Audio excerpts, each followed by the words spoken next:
So good morning, everyone. It's a great pleasure for me to be here today on behalf of the Equal Opportunities Committee at the ICN2 to present this third talk of our LeaderSHE seminar. So as you might know, LeaderSHE is a cycle of seminars intended to promote leadership, taking as inspiration female professionals who lead the way in their respective fields and who give us their personal view on leadership and its challenges. So our invited speakers include scientists, of course, but also prominent professionals in other fields, as the case of our invite today, the journalist and university professor, Dr. Mònica Terribas. So now I will give the word to LeaderSHE, the head of marketing and communication of the ICN2, who will introduce our speaker. So thanks all for being here today. And Alex, all yours. Thank you, Belen. Hello, everybody. It is my pleasure to introduce today's LeaderSHE lecture. I am LeaderSHE, the head of marketing and communication at the ICN2, and for me and my team, it means a lot to have with us today Mònica Terribas. She's a very well-known journalist who left a deep impression on all of us with her leading role on TV and radio programs such as La Nit al Dia or El Matí de Catalunya Ràdio. And well, I recently learned that she was also involved in Personas Humanas, one of my personal favorites, so I admire her even more for that. And as you might know, with her as director of TV3, the Catalan public television entered a golden age during her mandate, spanning from 2008 to 2012. The public television introduced new TV formats, new informative programs, and new fictional programs such as Pulseras Vermelles and Infidels, which put youngsters and women in the focus of the storytelling, which means a lot for a lot of people in Catalonia.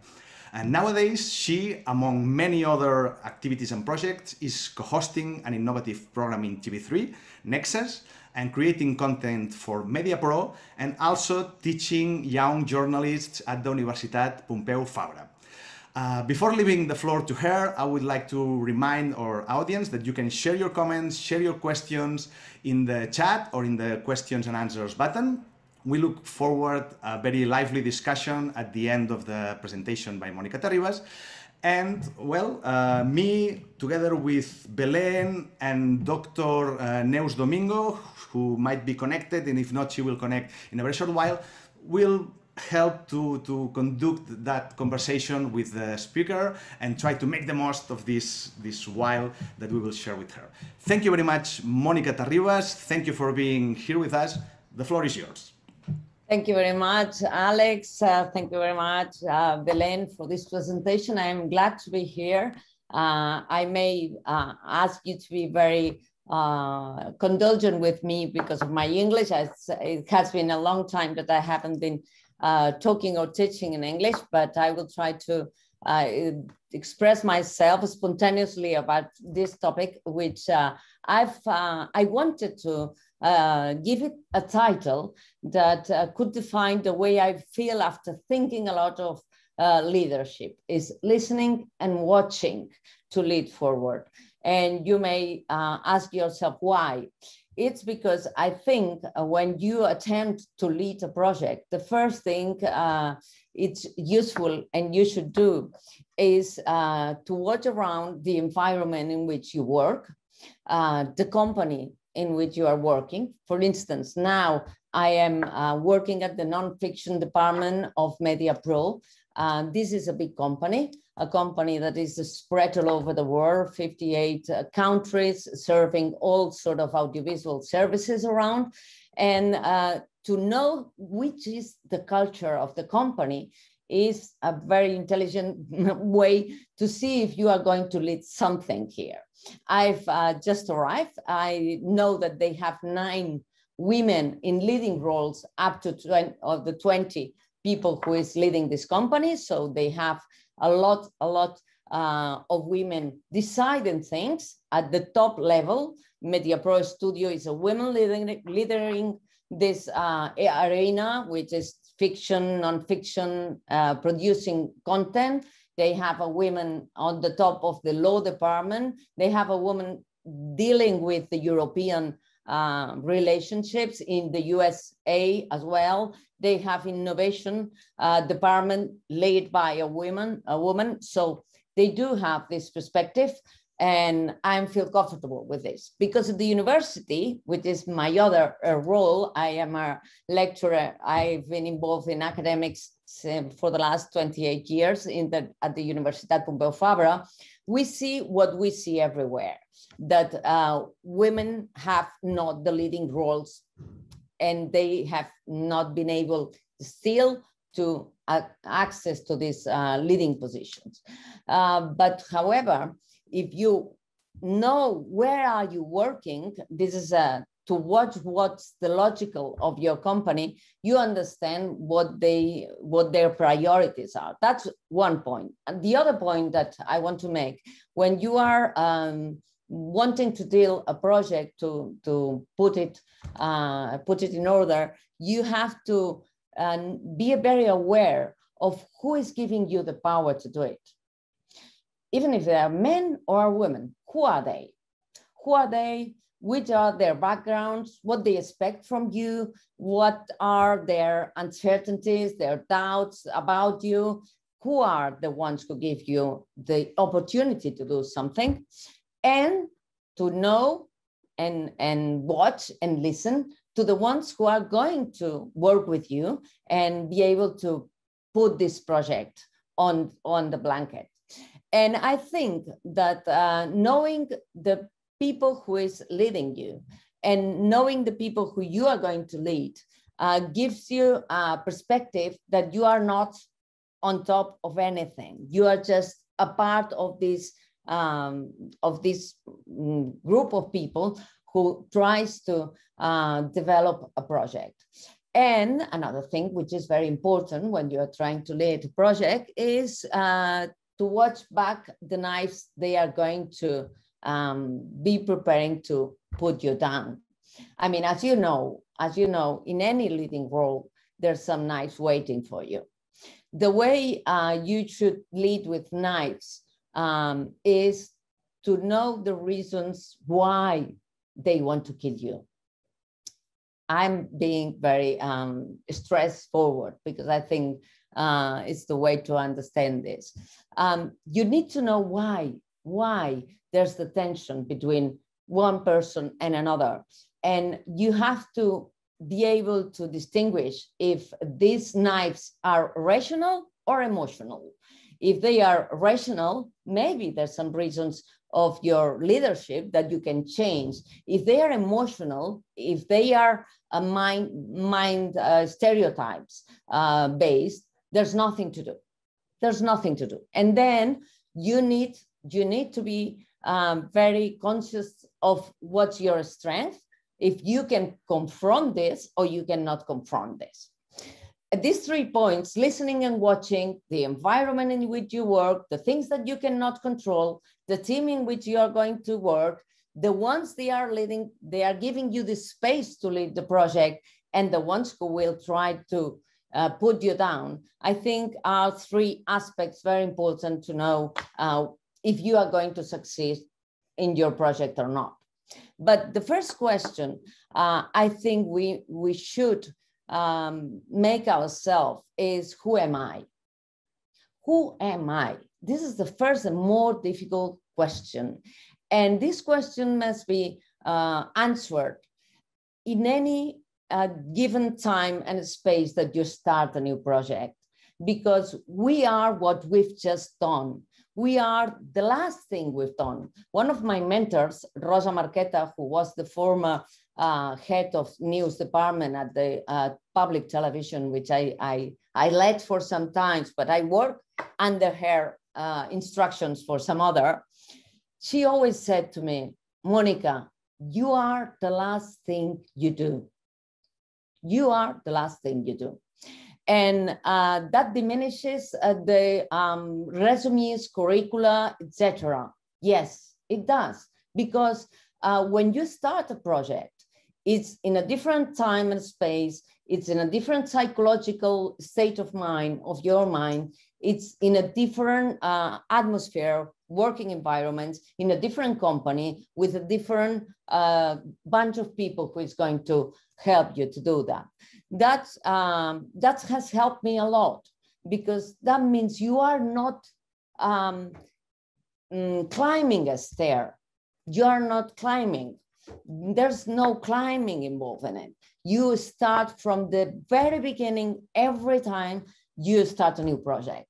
And maybe you can discuss this later and you can argue with me. But I think this has been useful to my life, because some months ago, now 1 year almost, I decided to stop being the leader role or anchor woman of the public radio company, Al Matí de Catalunya Radio. I decided to stop my work for several reasons.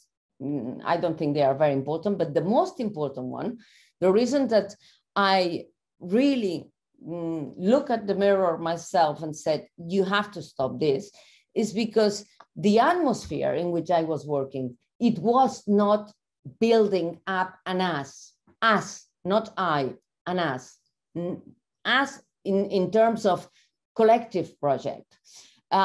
Because of several reasons, not with my team, but there was not the means to carry on building something that was useful to society. And that was the end of it. I decided I'm not useful anymore here. But to say that when you are 50s, because I'm 50s, 53, concretely 53, this is not easy. Not easy for a woman in 2021, not easy. Because in media business, women still need to be young, still need to be attractive, still need to be likable, and still need to be reasonably critical, but not radically critical. And I'm quite radical. And therefore, the decision of leaving my job was not easy at all. But I've started a new job now here in MediaPro, who gave me the opportunity to get into a field which I'm not an expertise, because I'm not doing many documentaries in my life. I've been almost all my life working on the news of the day, which is quite different.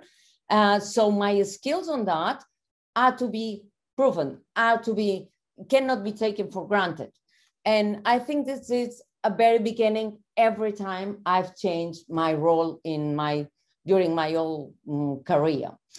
I was telling you, asking yourself who you are, it's important, because when your life goes by, you realize that there's some fixed things that define yourself and that helps you to decide whether you can do a role or another. I've been offered roles of leading in several fields that I've said no, but not because, as some women will say, because I am not brave enough.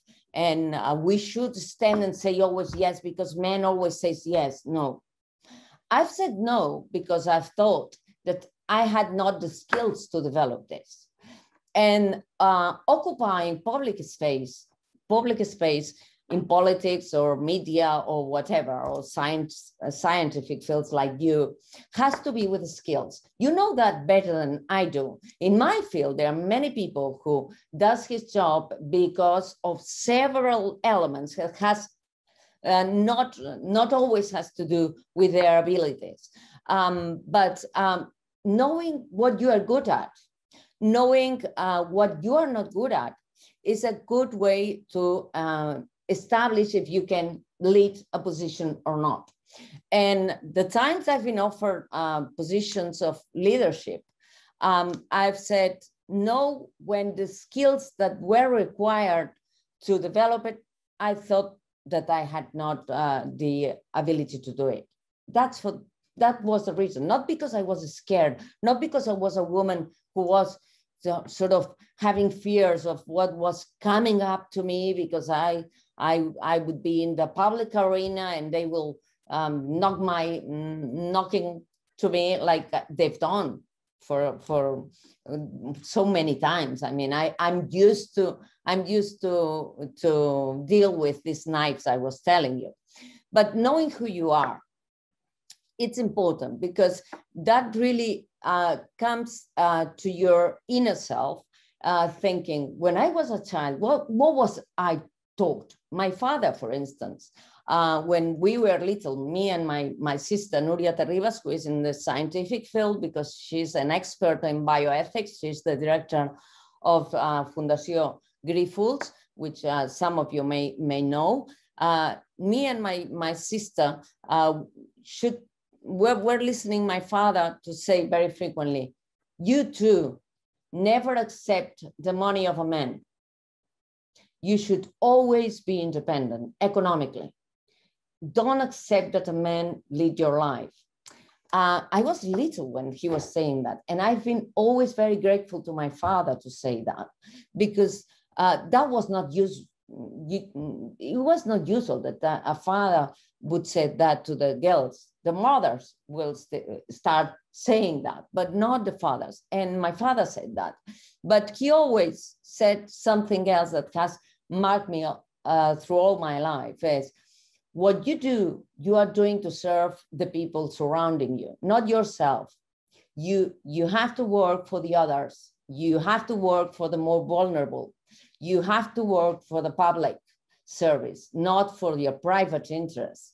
So whatever you do it because of the others. Do it because you think you can be useful to the others. And these two, I would say, values have marked through all my life.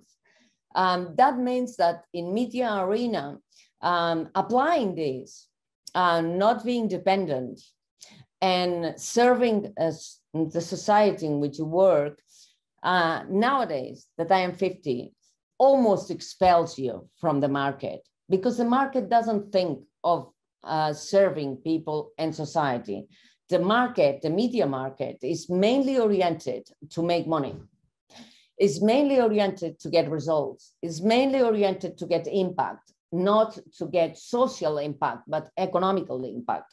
So when you apply your values, your principles to the extreme, you end up being out of the path, because now media only thinks of you as an audience maker. If you are not an audience maker, they will drop you. At some point, they will drop you. There's another thing that can make you be expelled, is if you are not obedient. If you are not obedient, you may be expelled. The obedience is something that has nothing to do with clear hierarchy and nowadays in the media, but has to do with influence, with favors, with a very subtle, not obvious way of behaving in political terms.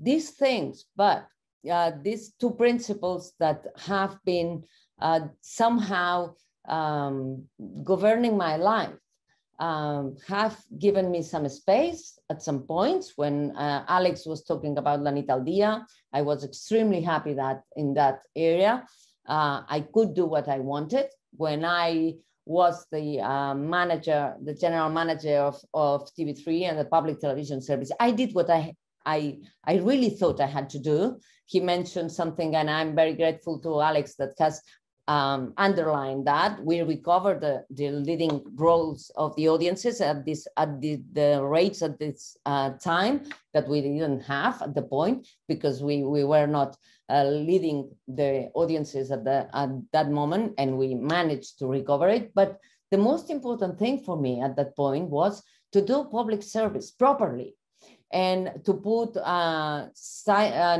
non-fiction programs on the best programming possible. And we did that with Sense Ficció, which is a documentary that still is in TV3. And we did fiction, giving protagonism, giving leading roles to women my age now, women in the 50s, and giving the leading roles to kids. Because normally the leading roles are men. Say, for instance, Merli, you think of Merli and a man comes to your head, right? And I was very aware that the only way to change the empowerment of women is giving women leading roles. And I did that, and I gave as well to women in TV3 spaces to lead news program. When Josep Cuní left TV3 to go to HTV, which is a private television in Catalonia, I gave that program to Ariadna Oltra, and she was the leading anchor woman at that point. And I gave other programs to women, like Lydia Heredia did a debate program in the best schedule possible at TV3. And I thought that was changing things. That's really what it changes things. When without saying, it happens. Without having to be underlying each of these things, you put women in position of power. And these women will do it to their different ways. And some of them will live this experience in feminist terms, and some women will not, but women will be there, which is the important thing. But as time passed by, I've noticed that having been the general manager of TV3 has marked all my life afterwards, really. I mean, I've had problems in my the recent years, which I didn't have before. And that's because I was in power.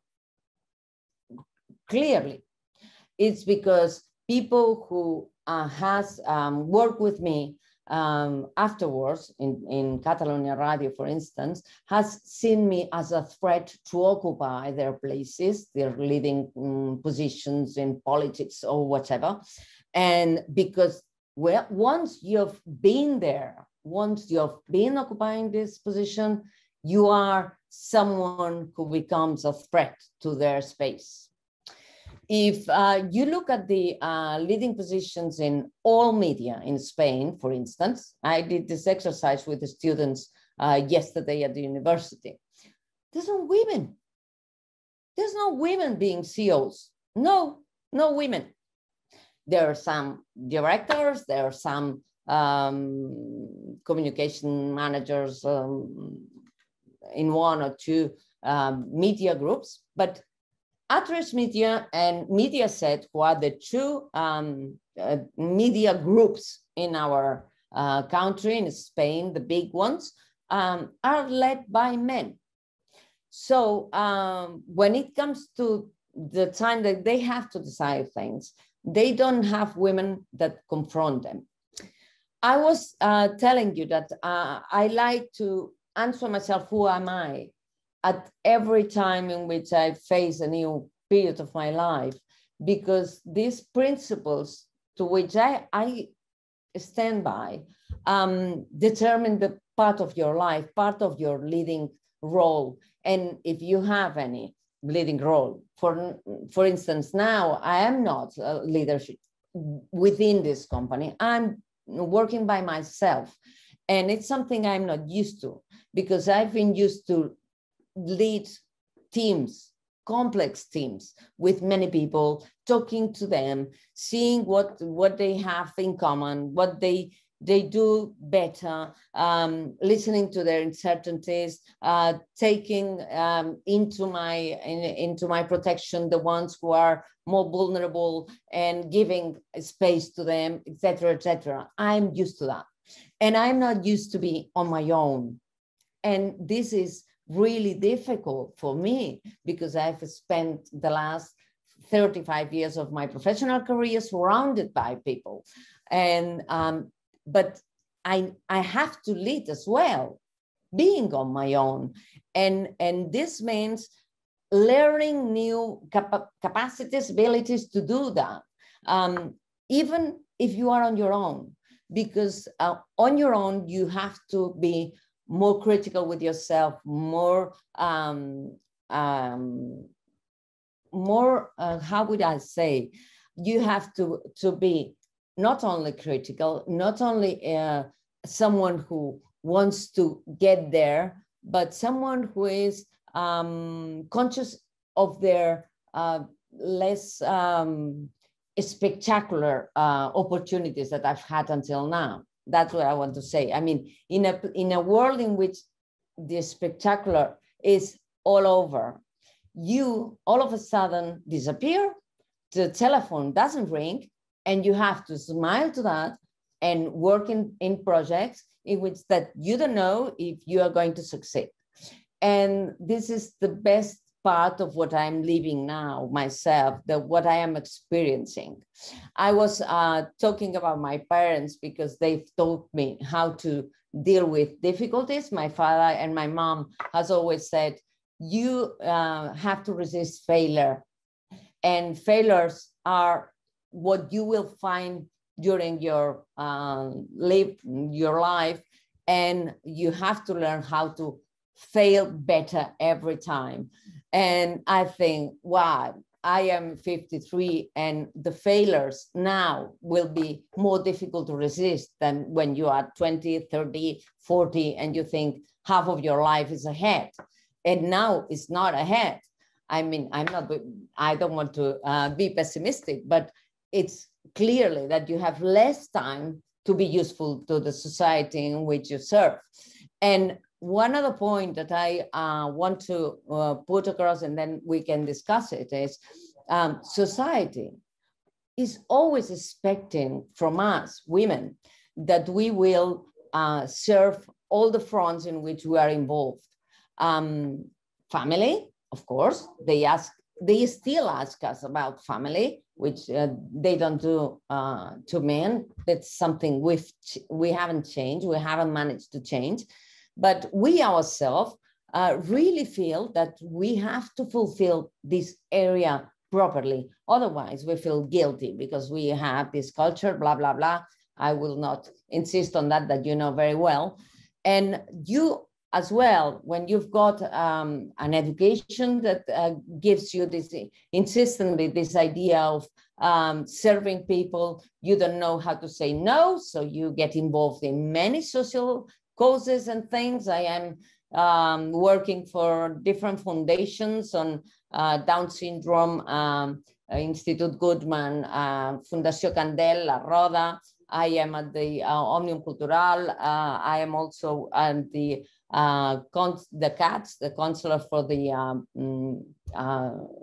sustainability, blah, blah, blah.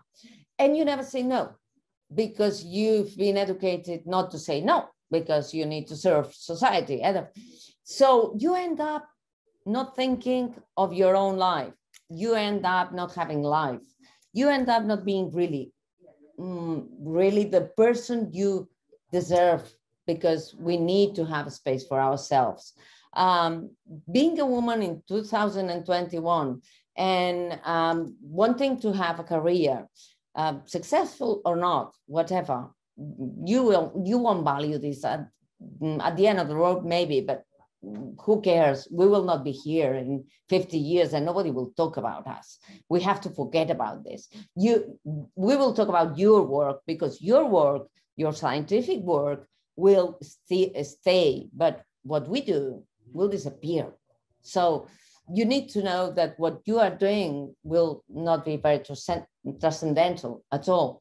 But at the end of the day, you are a person who needs a space to think and be happy and have some time for yourself.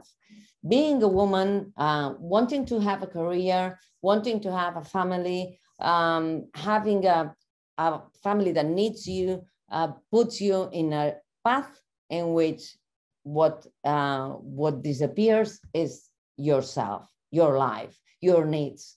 And all the other is half attended. For instance, before we start this chat with you, the person who helps my son to work in a, because my son is a Down syndrome boy, and he's working in a pastisseria, bueno, in a, yeah, thank you, and a pastry. And he has been having problems this morning to be disciplined, blah, blah, blah, blah. And the person who is guiding him has giving me the report at the phone. And I start sweating, thinking, God, I need to talk to him because I don't know where is he. And I've tried to talk to my mom and my auntie saying, look, talk to Mark because I need to connect, but he's not feeling good and I need to tend him. And I phoned my husband, who is great, Sergi, and I said, look, this is happening. And I need to get into the conference and I want to know that he's fine. And he said, don't worry, he will be fine. And I said, well, I'm not sure he's fine. Yeah, relax. Nothing happened. And I thought, good. He's the balance, right? He is the balance. He manages to be the balance. It's not that men don't worry about kids. It's just finding someone who is balancing you. It's not the topic that men don't worry about kids at the same level that we do. No. It's in my case, I am the one who is sweating for this question, and he is capable of giving me some peace. So that's good enough. That's good enough. But this comes all the time in your day-to-day and makes it difficult to cope with a smile. Now that I'm participating in this wonderful seminar, LeaderSHE, I was thinking, I'm really a leader. I've been trying to lead projects. The thing that makes me a leader is the project, not myself, is the project itself. When I was leading the television, or I was doing the radio program, or when I was doing Granit al Dia or whatever programs that I was directing from the backstage, the important thing is the project, the idea, the horizon that you give to your people to build this us that makes a project possible. Because if everything depends on the leadership, if everything depends on the person who is leading that, the project will not come across. The projects succeed when a group of people know what the means of these projects are, know how to complement themselves with their capabilities to develop it, and you just listening and watch and ensemble all together. And leading, for me, means that. Doesn't mean to be tough. Although many people say I'm tough, I'm not tough, but anyway. Doesn't mean to be assertive, doesn't mean to be self-confident, doesn't mean to be someone who has a very clear idea of what it has to do. I think leading really thinking of the future means a collective attitude of a group of people. And because you have to lead, you have to be watching and listening to the behavior, knowledge, and capabilities of the group. It's the same if it's a country or it's a small bunch of people doing a documentary. It's the same. You need to have the best people in all different aspects, human beings, first of all, human beings, then capable people, to do the different roles that you need to be done to achieve the project. If you are not good at ensembling the teams, you will be the top of the project and it won't work. When there's a failure on communication between people, you are not leading. You are just developing what you want to do, but you are on your own and you need to help and be helpful to the others in order to get this straight. I've been listening to many women talking about how the others see us, the perception, right? If we are strong enough, if we are tough, if we are assertive, blah, blah, blah, blah, blah. I think the focus in general should be put on the project, and then we will not be misguided. If you put the focus on the project, if you put the focus on what this person wants us to do, this project is good for society, this project is intelligent, this project will give us a space, will give us Reddit, social Reddit, economical Reddit, whatever, scientific Reddit, then let's look for the group of people who will develop it well and put at the leading position the person who knows how to listen and watch the capabilities of all the group and go ahead. But the project is the first thing we need to be sure that it's the starting point. If the starting point is the charismatic person you have on front of you, or their curricula, or their merits, or what they think they give them the role to be a leader, I think it's a wrong approach. That's what I was telling at the beginning of this chat, that you need to answer yourself who you are, because you are a different person at any point of your life. And whatever you've done maybe not be useful to this point of life. Maybe now, whatever you've done is not what is required. And leading means the thing you need to be helping, not the person who is going to help for this. We talk a lot about leadership. We talk a lot about the lack of leaders. We don't talk enough about the lack of project. And I'm not talking only about politics, that we should. I'm talking about life in general, in any social, economic, cultural structure. The important thing is what we want to do. And afterwards, let's define who is going to do it well. And you understand when you work in media that most of the decisions are based on people. Who is going to do that? Is a woman, is a man? What he's done before is going to be aggressive, non-aggressive. It's going to be political bias, not political bias, whatever. No, let's talk about what we are going to do with institutions, what we are going to do with enterprises, what we are going to do with cultural institutions. What's the project? And these questions rarely come across. Look at how a government has been formed. Do you think that really people has been asked about their project on this area? No.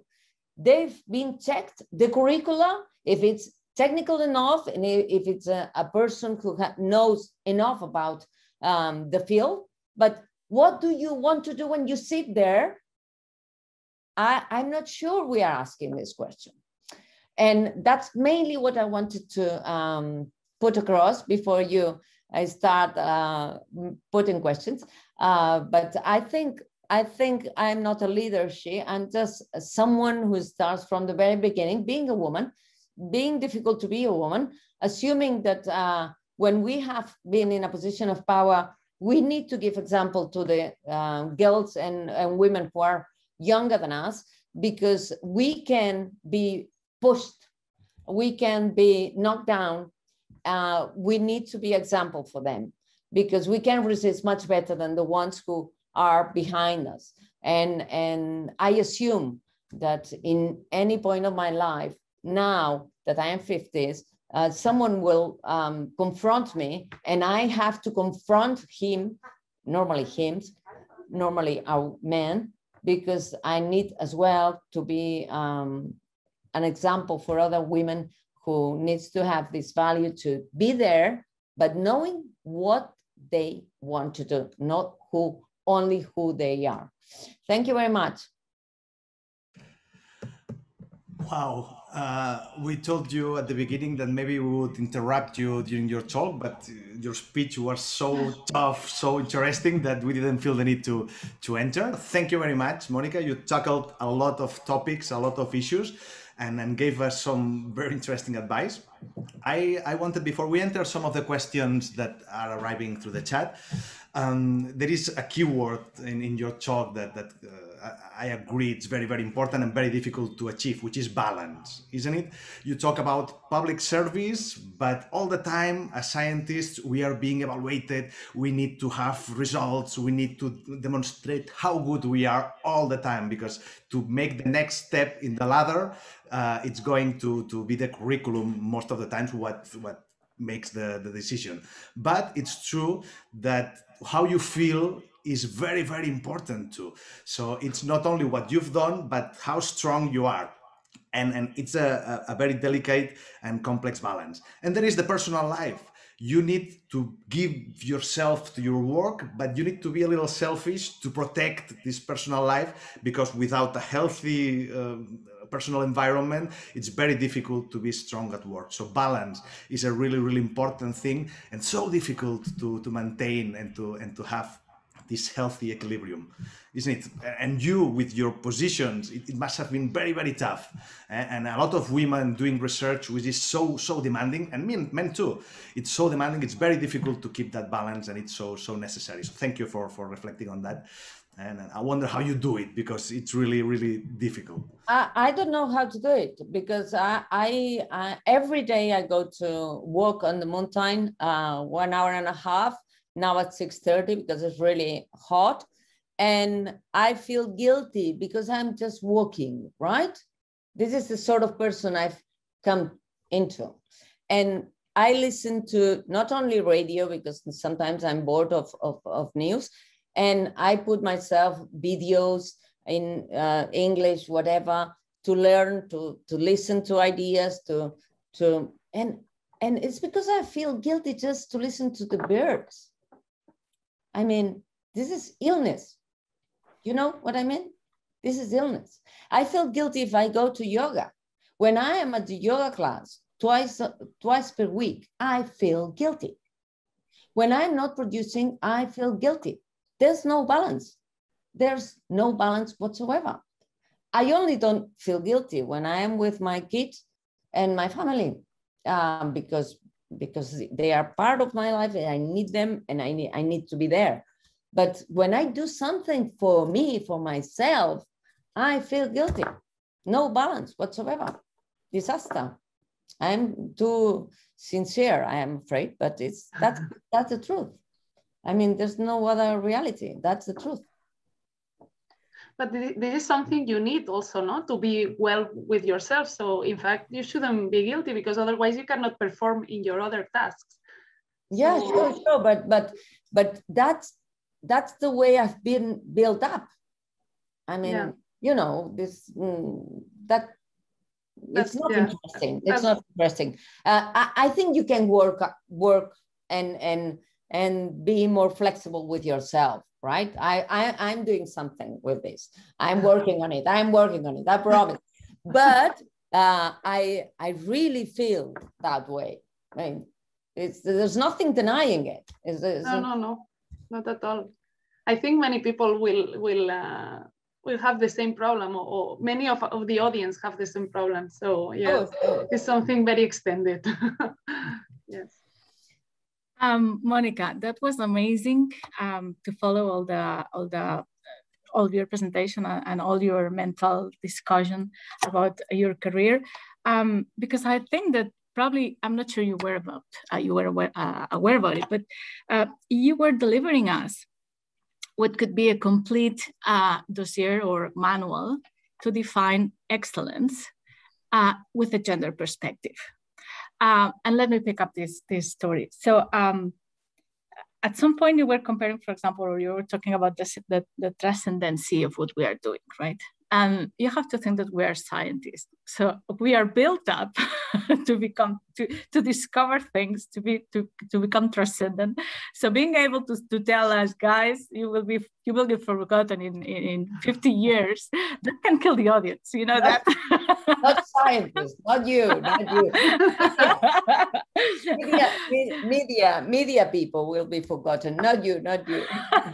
No, but that's strictly true. That's true. Yeah. But we need to think about this as well. And for example, when we define the excellence, so we are in a excellence research center in Catalonia, and Europe is pushing to make research of excellence. So our field, it's strongly defined and dominated by the word excellence. But it's hard sometimes to define this excellence.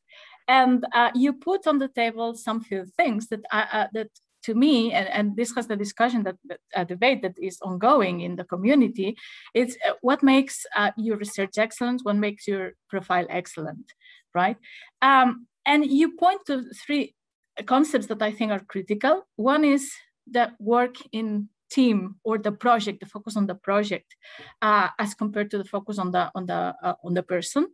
For example, in science, the CV is really accumulative, right? So the next step in your scientific career depends on how good you did that in your previous career. And in some sense, it makes sense, because probably this is specific for a professional area. But I kind of agree with you that this should not be limited, right? And you point to the focus to this aspect, which is really critical in science, right? So if you have not achieved the right projects, or if you have not achieved the right position at the right time, then your career is broken. While that should not be necessarily the case. So this movement of the focus between a project and the person, and you defined it, that was really amazing. You defined it, the project makes the leader, right? So we are constantly talking about leaders in science, and we should be talking about projects in science.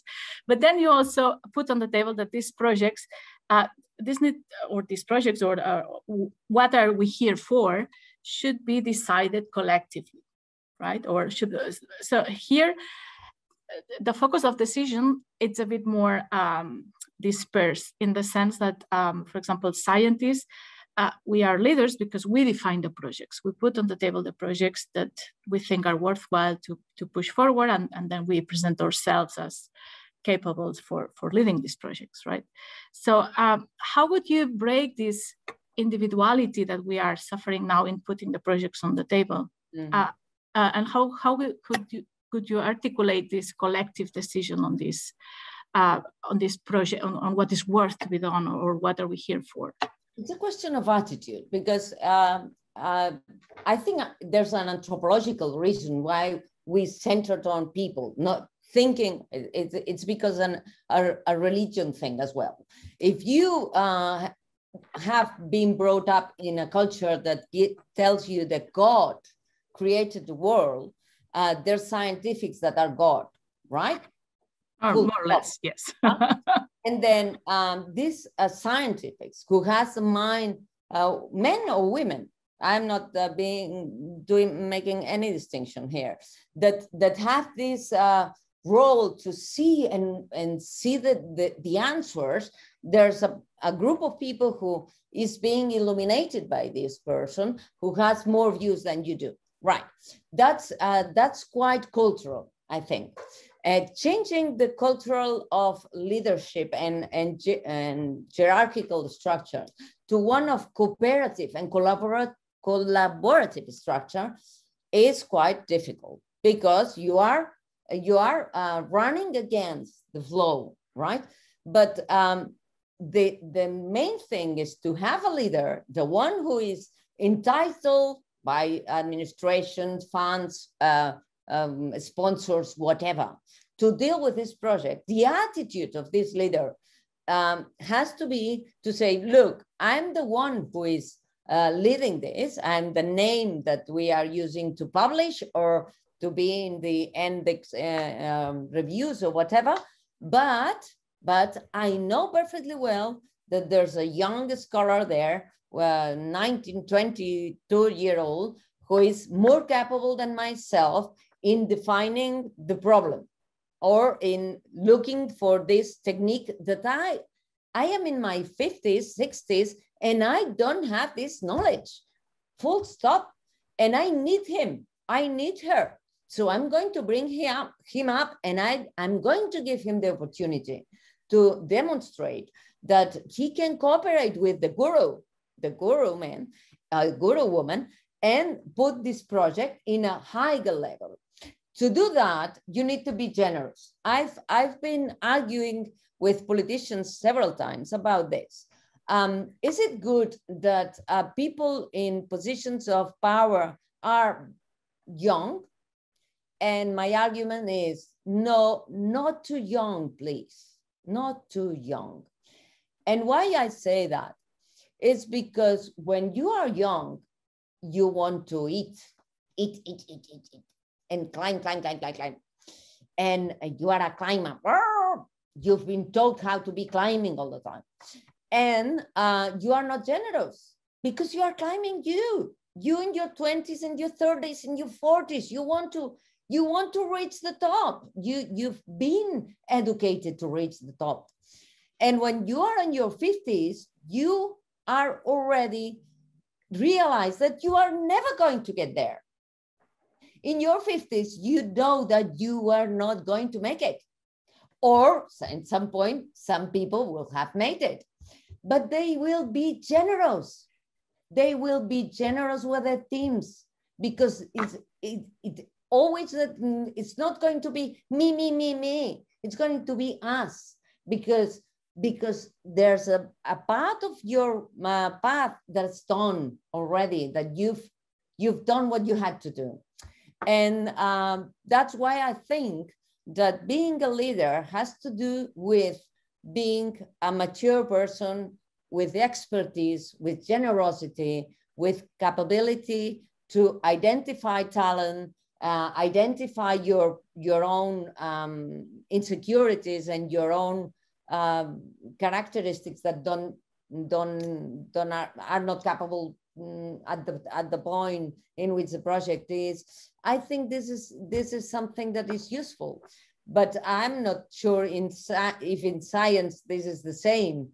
But I think human behavior is in all fields the same. I mean, I am at the university. I've seen knives there behind me all the time. Not to me, because I've been very happy. I'm a part-time lecturer, so I don't deal with this life in academics. But I do see that the way in which academics and scientists are evaluated are not in the same direction that I've been saying.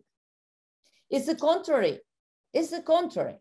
So yeah. I'm not sure we are being organized socially as we should. I'm not quite sure about this. Okay, we'll have to work on that probably. I think we should go with some of the questions that we have in the chat, Monica, because there are beautiful comments. Maybe we should send you the chat afterwards so that you can read them slowly. But there are a few interesting questions. One of them says, is not agreeing with you when you pointed out that with 53-year-old, you have less time to be useful for society because you have an experience that is very valuable. Since you have also a lecturer at Pompeu Fabra, this person is asking which tips will you give to young women for being a leader, because they are going to change things. No, I think that you can help them being real changers in the future. So yesterday experience in the young. Yesterday, I was telling the students, because yesterday was the last presential lecture that I gave, and I was telling them the place in which I feel more useful now in my life is here at the university. I've been saying that to students for the last 10 years,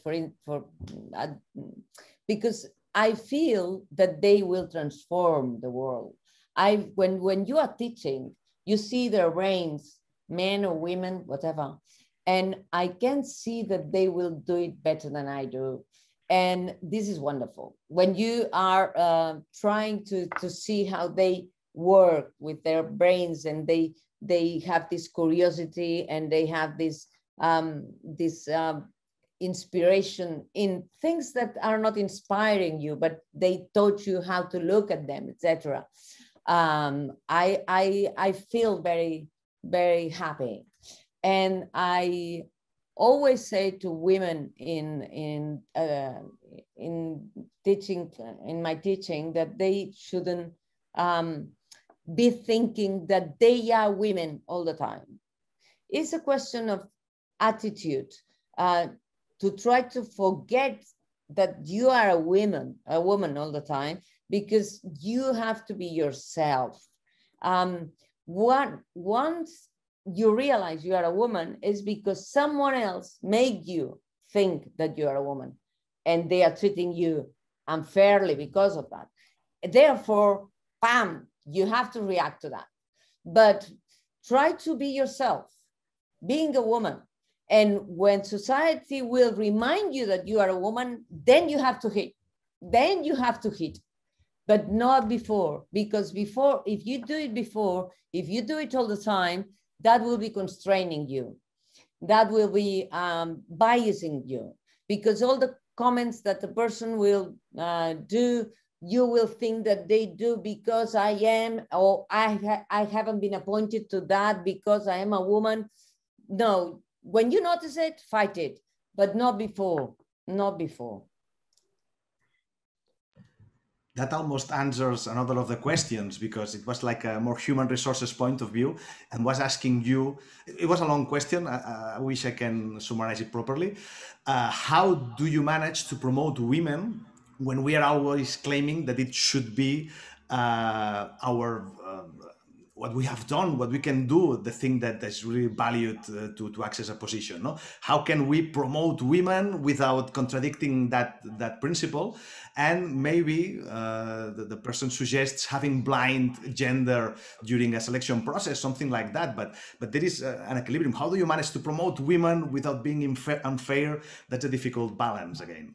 Yeah, I've had many teams in my life to do programs, and I've worked with many women and with many men. And one thing I was thinking this morning when I was walking, thinking of you, thinking of this conference, that is that when things go fine, when everything goes fine, men tend to appear.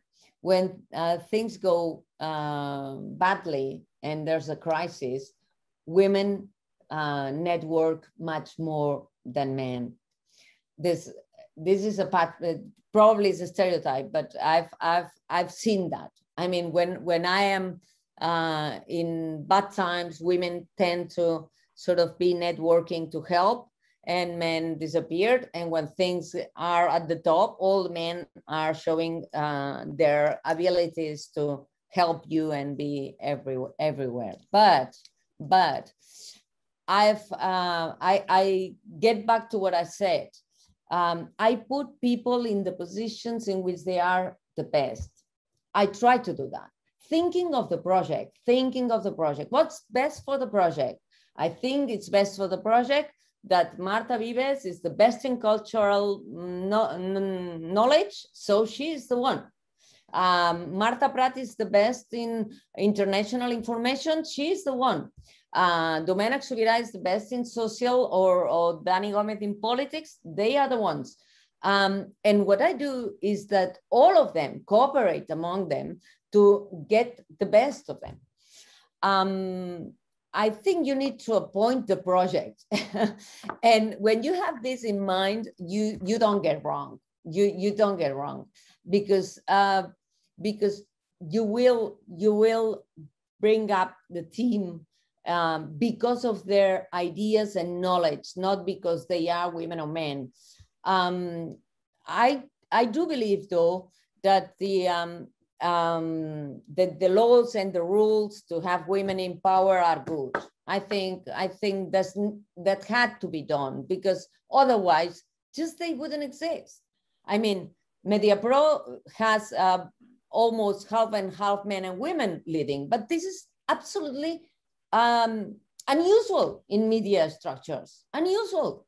I mean, it's amazing, because they are all men that sit on tables talking about what we're going to watch on TV, being in Netflix, Amazon, or whatever, or in that case, I was talking about Atlas Media, Mediaset, or Vocento, Cope, whatever, the groups, Unidad Editorial, Prensa Ibérica, men all over, unless they are women, and they are women that are the daughter of the owner, because, right? Then it's another thing, but not because they were in the market. So we really need to balance the two things. I think in political terms has been a lot of good job putting women on top, because otherwise they wouldn't be there. They wouldn't be there. So in relation to what you are saying, Neus had to leave because he had to leave us now, but she had a question with regard on the quotas. So would you support it as a punctual action to change paradigm faster, or it can become a negative thing and it hits against women? What do you think? I think you have to use it, but you have to use it in a smart way. That means make sure that that woman that you appointed, because it's a woman and you need to balance the government or whatever institution, make sure she has a project. Make sure she knows how to do it. Because if you don't, if you fail on that, the effect is other way around. The effect will be bad for women. So you better appoint someone who will have a project and will defend it well, because the war is mainly based on men's watching women to do it wrong, right? So if she's not good at it, men will kill her because of her personal life, because of whatever. But personal appearance, clothes, husbands, children, lovers, whatever. They will invent whatever. But make sure she does it right. So we need to use the rates, we need to use this quota, but very intelligently, with person who will be the best to do that, because otherwise it's not good for us. It's not good. There is one last question in the chat, and then I will invite our director, Professor Pablo Ordejon, to have a last word with you because he's connected and wanted to say something. And the question is from our strategy department, and it connects with the motivational part of your speech, which was very powerful. And they are asking that how do you manage with changes when you feel you need to do them, but there is not a clear next step? When there is uncertainty, when there is confusion, self-confidence may not be enough sometimes. How do you tackle with that? I am at this point right now. So best questions for the end. I have uncertainties and I have a crisis of self-confidence. You can't imagine how many. And I am not good at dealing with it, because I've spent most of my professional life producing every day, results, clack, clack, clack, clack, interviews, work, bam, bam, bam, bam, all that. Anyway, 20 hours a day, sleeping 4 hours during my 7 years at Matí de Catalunya Radio, 20 hours thinking of the program, 7 doing it, the rest thinking of them, preparing them, etc. And now all of a sudden, my life path has changed. The rhythm of my work has changed. And I have doubts about my capacities. I have doubts about how I have to deal with it. I am on my own. I don't have the feeling that exactly I know how to deal with it. So I am not good at dealing with this. I'm someone, as some of you, that have to deal with their own failures and uncertainties. And when you are 50s and you have some background, you think, oh, tomorrow will be sunny. I will overcome this. I will overcome this. And you can sort of manage it without going down and not being able to cope with it. But I'm not good at it. I'm not good at it because everything has changed in my area of work, and everything is changing in media structures, and all is in the platforms now. And media, as we know them, will probably disappear in 10 years' time, and everything will go around the platforms in which we are already living, buying, watching, selling, etc. And all of them has to do with uncertainties in our field. So I am not good I'm not good coping with these uncertainties, but I will do it and I will manage. And maybe it will not be a successful period of my life in terms of the market, no? But I stand by my principles. I told you at the beginning, I mean, Nexus, this program in which I work with Jordi Basté, was a new proposal of a TV show that wanted to listen to people talking about their needs and their feelings and connecting them in the same area of experience. And it didn't work in terms of audience. So television decided to knock it down. It's a failure, it's a professional failure. Yes, in terms of the market it is. And in terms of my image or the image of Jordi, it's a failure. But I don't feel it's a failure because I stood there with the principles of public service. What did happen is that it didn't correspond to the moment of the TV3 and the audience requirements. But I didn't perceive it as a failure because I wanted to give this service to the people that is all the time listening to politics. And I thought it was a good time to change this dynamic because I think it's healthy. Well, it's something difficult to cope with. Yes, it's not easy to cope with, but you have to think what you've done. You've done something that is yourself. Yes, good. Let's go. Thank you. Pablo, go ahead, please. Yeah, okay, thank you. So, Monica, I was really delighted to hear you. I was hypnotized the whole time by your talk. I was thinking about many of the things you said. You raised many issues and many topics that were not raised before in our previous meeting. That's probably because of your professional background, but these are common themes. I mean, the theme of the knives was never brought up here, but it's very important. It's maybe different knives, but they always arrive to you somehow.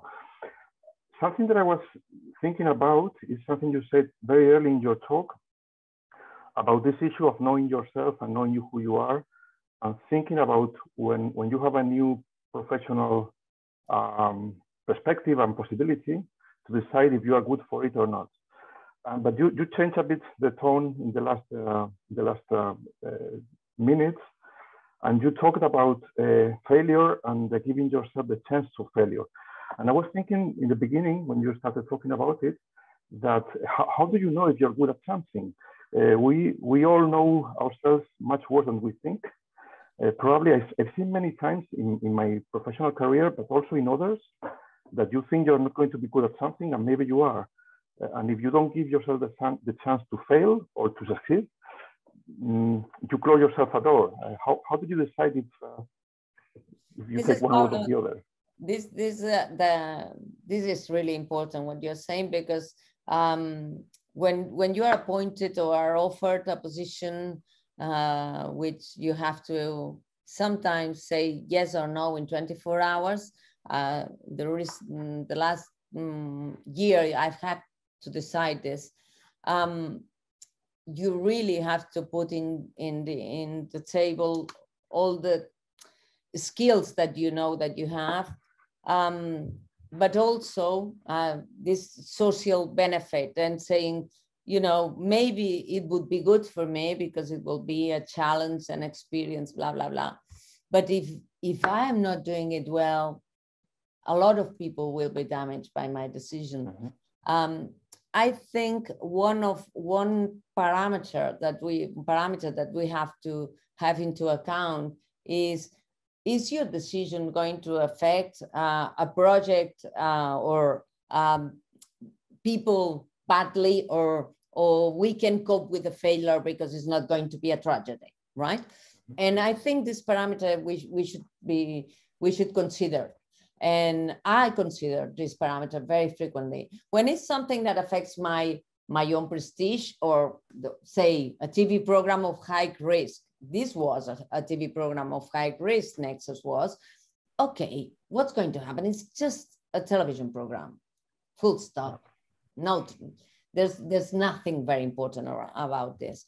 But if it's something more important, you have to really be very cold-minded and say, look, if I'm not good at this, many people will be in trouble.